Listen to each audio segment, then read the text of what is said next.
Ya, saudara, di tengah tekanan ekonomi global, kemudian juga suku bunga yang tinggi, pertanyaannya, bagaimana dengan ketahanan sistem keuangan dan intermediasi perbankan Indonesia? Untuk membahasnya lebih jauh, apalagi ini sudah mau nutup tahun 2022, sudah ada bersama kita Kepala Eksekutif Pengawas Perbankan OJK, Bapak Dian Edianerai. Selamat malam, Pak Dian. Selamat malam, Mbak.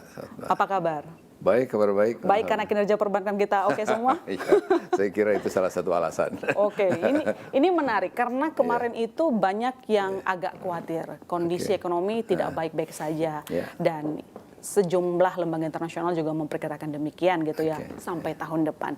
Tapi pertanyaannya sebelum ke tahun depan, Pak Dian, untuk tahun ini bagaimana kinerja dari perbankan? Apakah semua target sudah tercapai, misalnya dari penyaluran kredit, permodalan dan lain sebagainya macamnya? Ya, saya kira ya. Jadi kalau kita lihat data terakhir yang kita peroleh ya di OJK ini, nampaknya memang seluruh target-target kita nampaknya tercapai gitu kan. Kalau kita lihat misalnya pertumbuhan kredit saja itu hampir mencapai angka 12% ya. Kemudian juga dana pihak ketiga begitu. Kemudian rasio-rasio keuangan juga positif gitu kan. Sementara risiko juga manageable gitu kan, NPL juga sangat rendah pada saat ini, dan ini saya kira merupakan kabar baik ya, kabar baik dalam konteks mengakhiri tahun 2022 ini maupun juga dalam menyambut tahun 2023. Nah ini saya kira kalau saya mungkin sering mengucapkan di berbagai kesempatan, mungkin dalam bahasa Inggrisnya itu kita tetap optimis, tetapi hati-hati gitu kan, atau dalam bahasa Inggrisnya itu cautious optimistic ya. Jadi kita juga walaupun sangat optimis, karena kalau saya lihat berdasarkan RBB terakhir ya, rencana bisnis bank tahun 2023-2025 itu yang sudah masuk dan kita kompilasi, nampaknya memang semua bank juga hampir semua bank ya beranggapan bahwa tahun 2023 and beyond mungkin ya selanjutnya itu masih dalam positif ya, baik dalam penyaluran kredit juga masih kelihatannya bisa mencapai double digit gitu kan gitu, dan dana pihak ketiga juga akan ada peningkatan dan selanjutnya. Nah ini merupakan suatu kondisi yang sangat mendukung saya kira kan, mengingat bahwa di tengah-tengah ketidakpastian global saat ini yang kita hadapi, kita tidak tahu kan, namanya juga geopolitik, situasi geopolitik ini kan kita tidak akan bisa mempredik. Tetapi saya kira di dalam konteks bagaimana menghadapi kemungkinan tekanan inflasi global atau stagflasi dan lain sebagainya, memang modal perbankan kita ini sudah cukup lumayan kuat gitu ya, sehingga kita walaupun tentu saja saya di berbagai kesempatan juga masih mengingatkan teman-teman perbankan untuk terus memperkuat permodalan, memperkuat pencadangan dan lain sebagainya, sehingga kalau terjadi sesuatu pemburukan mereka akan lebih siap gitu.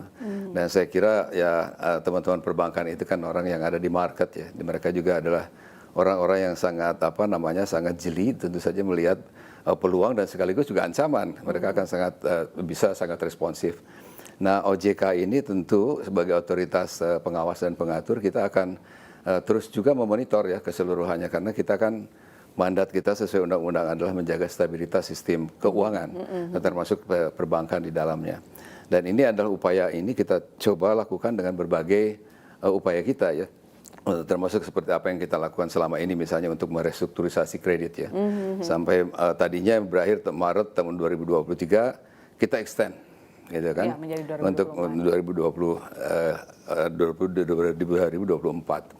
Yang dimana itu sebetulnya juga tidak seluruhnya kita perpanjang, tetapi memang apa yang kita sebut sebagai targeted, artinya bahwa kita tuh sasaran-sasaran kredit tertentu lah yang boleh di-extend ya, seperti UMKM, kemudian sektor tertentu dan daerah tertentu. Pak Dian, ini jadi pertanyaan menarik juga, apa alasan dari OJK memperpanjang kebijakan tersebut? Lalu kemudian kalau kita lihat yang diperpanjang seperti yang tadi Pak Dian katakan, bahwa ini udah selektif, nggak semua sektor yang kena gitu. Mungkin bisa dijelaskan. Ya, jadi begini, memang kita sebelum memutus seperti kemarin itu, kita memang sudah melaksanakan survei dan riset cukup lama ya.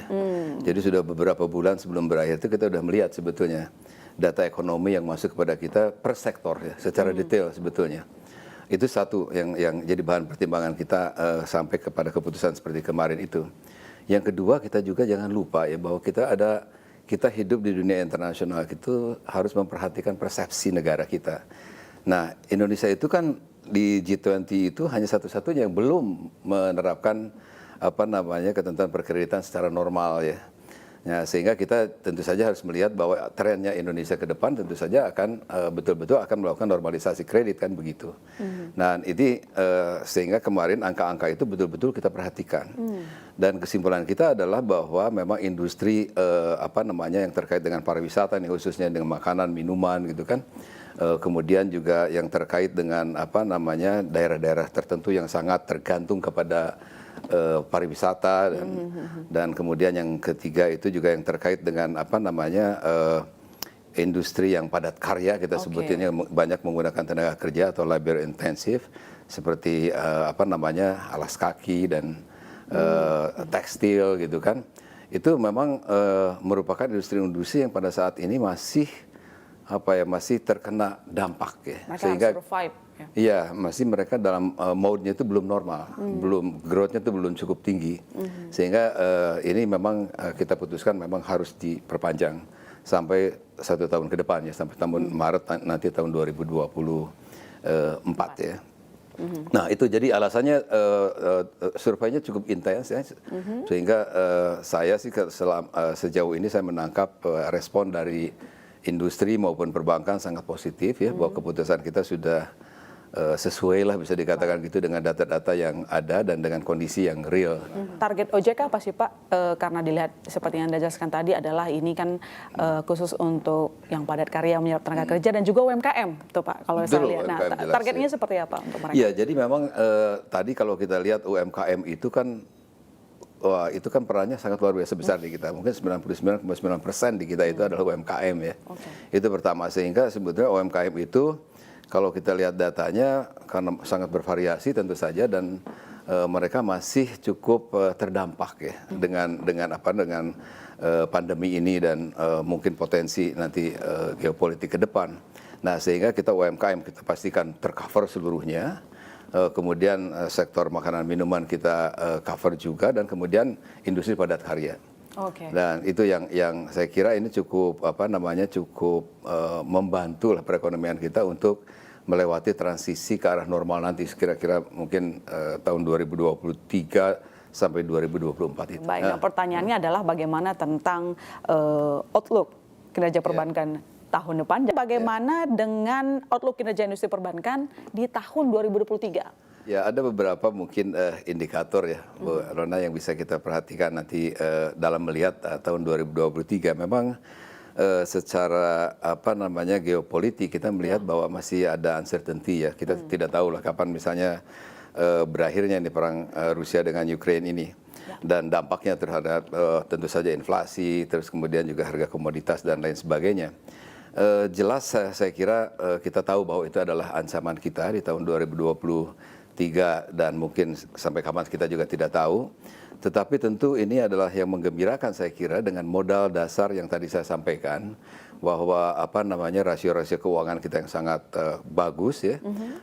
Capital adequacy ratio kita juga kan bank itu rata-rata sudah di atas 25%. Dan juga rasio-rasio keuangan lain ya, termasuk juga masalah risiko kredit yang sangat rendah. Nah, ini modal ini saya kira modal dasar yang cukup bagus untuk menghadapi situasi yang uncertain ya. Ya, walaupun tadi yang saya bilang kalau saya melihat data-data yang masuk kepada kita ada optimisme yang cukup tinggi ya bahwa kita akan bisa mempertahankan pertumbuhan kita ke depan, pertumbuhan kredit misalnya khususnya ya. Karena ini penting tentu saya dalam mendorong pertumbuhan perekonomian kita itu masih kalau saya lihat dengan rencana bisnis bank yang masuk dikompilasi oleh kita itu nampaknya hampir semua bank sepakat bahwa pertumbuhan kredit kita itu masih bisa mencapai angka 2 digit ya.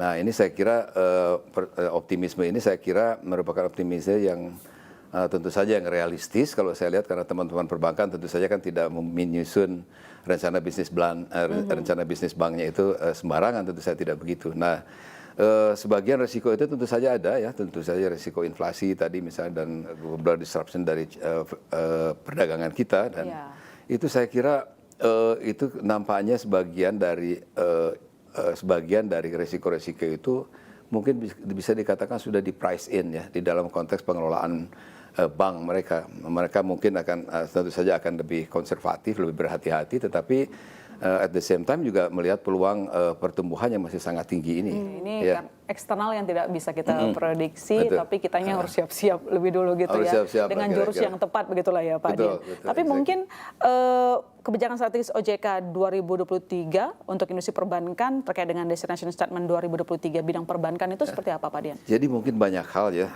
kalau saya melihatnya yang ke depan itu harus seperti apa sebetulnya perbankan kita itu.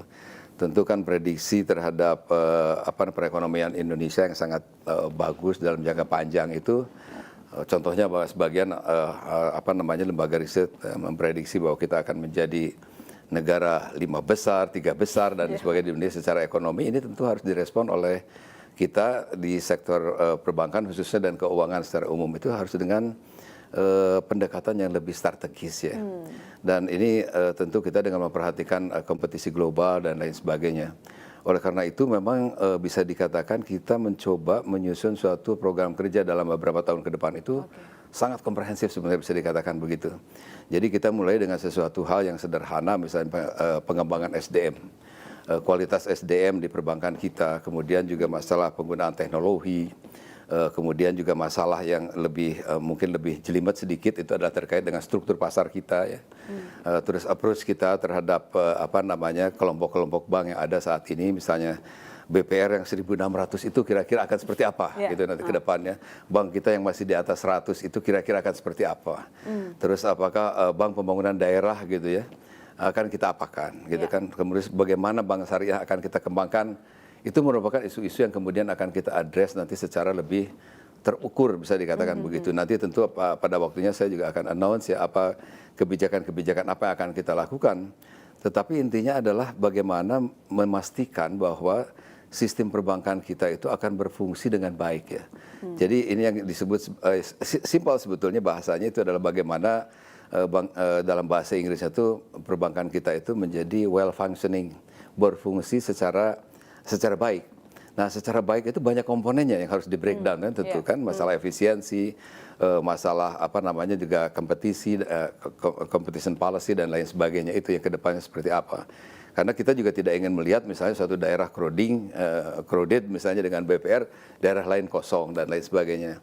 Nah, ada pendekatan-pendekatan yang akan kita lakukan di masa yang akan datang untuk memastikan bahwa ekosistem perbankan kita itu betul-betul kondusif kepada arah pengembangan peran mereka gitu dalam perekonomian nasional ini secara lebih besar lagi.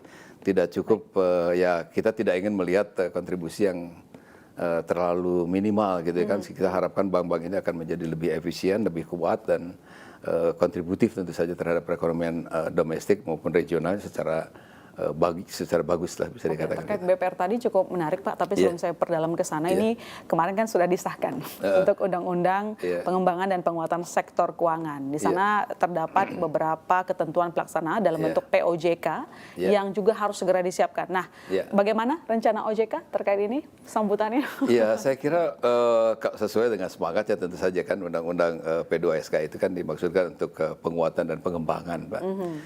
Saya kira ini adalah sebetulnya sudah paralel dengan apa yang dicanangkan oleh Dewan Komisioner OJK sebetulnya secara keseluruhan kita ya. Sudah sepakat sebetulnya pada hakikatnya kita ingin betul-betul memastikan bahwa sektor keuangan kita ini memberikan kontribusi yang lebih baik lagi lah bisa dikatakan gitu daripada sebelumnya. Nah, P2SK itu tentu memberikan dorongan kepada kita untuk melakukan langkah-langkah yang bisa dikatakan yang lebih jauh lagi gitu kan. Karena peningkatan peran OJK ada di situ, kemudian juga pengembangan misalnya strategi pengembangan perbankan syariah akan seperti apa juga ada di situ ya, kemudian juga pengembangan SDM-nya akan seperti apa. Pengembangan yang terkait dengan sistem IT di dalam perbankan kita juga akan menjadi isu yang perlu terus ditingkatkan di dalam konteks P2SK tadi. Jadi overall memang kita masih sedang mempelajari nih bunyi pasal-pasal ya, ayat-ayat, dan tentu saja kalau membaca undang-undang itu harus betul-betul hati-hati ya, sehingga kita akan bisa memastikan bahwa nanti penafsiran kita terhadap undang-undang ini betul-betul pas gitu kira-kira dalam konteks perekonomian kita yang kita hadapi saat ini. Berarti kita berharap semua target Iya. di tahun depan bisa tercapai, meski di tengah ketidakstabilan. Kalau 2022 bisa menutup tahun dengan baik, kinerja perbankan, semoga 2023 juga demikian. Amin. Pak Dian, Amin. terima kasih banyak. Pak Dian Edianerai, Kepala Eksekutif Pengawas Perbankan OJK. Terima kasih banyak. Terima kasih banyak. Selamat kembali bekerja lebih keras tahun 2023. Terima kasih.